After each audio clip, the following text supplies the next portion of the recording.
আপনারা যাই বলেন না কেন, আমার কাছে আম কাঁঠালের এই সময়টা মানেই হচ্ছে মামার বাড়িতে যাওয়া, যে আম-টাম কাঁঠাল গাছ থেকে পেড়ে খাওয়া। এর থেকে মজা আর কিছুই হতে পারে না। মানে আমাদের বাঙালিদের কাছে।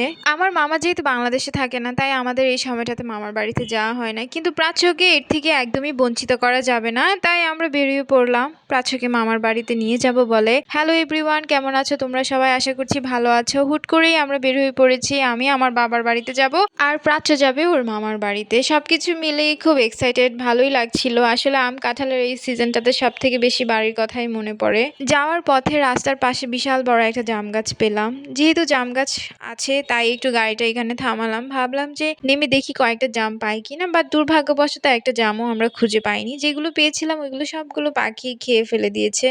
আর সব থেকে মজার ব্যাপার এটা, এতবার বাড়িতে যাই অথচ একবারও বলতে পারবো না রাস্তার পাশে এত বিশাল বড় একটা জাম গাছ দাঁড়িয়ে আছে। আমি কখনো এটা ওইরকম ভাবে জানিনি, শুনিনি, বলতেই পারবো না। এখানে আমরা এক পাশ থেকে আরেক পাশে যাচ্ছিলাম, বাট কোনো জামই খুঁজে পেলাম না। এক দুইটা জাম পেলাম, বাট ওইগুলো খাওয়ার যোগ্য ছিল না। এখানে আমার পাশাপাশি প্রাচ্যও খোঁজা স্টার্ট করেছে যে জাম পায় কিনা, আর সে কিন্তু অনেক বেশি খুশি, কারণ সে ওর মামার বাড়িতে যাবে। মামার বাড়ির কথা শুনলে ওর মনের মধ্যে লাড্ডু ফুটে। কিছুক্ষণ পর পর আমাকে আর ওর পাপাকে জিজ্ঞেস করছিল কখন যাবে, আর কতটা সময় লাগবে, কখন যে পৌঁছাবে, মানে এইসব প্রশ্ন জিজ্ঞেস করছে। ও পাচ্ছে না যে ও এক লাফ দিয়ে চলে যেতে, এটা তো পসিবল না বলেন। তো 10-15 মিনিট এখানে দাঁড়ানোর পরে একটু বিশ্রাম নিয়ে এখন হচ্ছে আমরা আবার রওনা দেব, যেহেতু সন্ধ্যার আগে পৌঁছানোটা দরকার, যার কারণে এখানে আর লেট করা আমাদের একদমই ঠিক হবে না।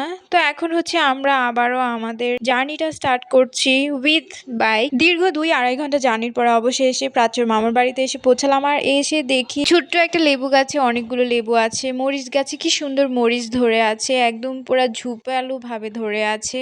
খেতেও নাকি অনেক ঝাল এই মরিচগুলা, দেখে ভালো লাগছিল। আমরা গাছের মধ্যে আমরা ধরে আছে, বেশ কিছু আমরা হয়েছে। আর অন্যদিকে সূর্য অস্ত যায় এমন একটা অবস্থায় আমরা বাড়িতে এসে পৌঁছালাম। এখানে আমাদের 2টা আমড়া গাছ আছে আর বেশ কিছু আমরা ধরে আছে। জাম্বুরা গাছে প্রায় 11-12টার মতো জাম্বুরা ধরেছে।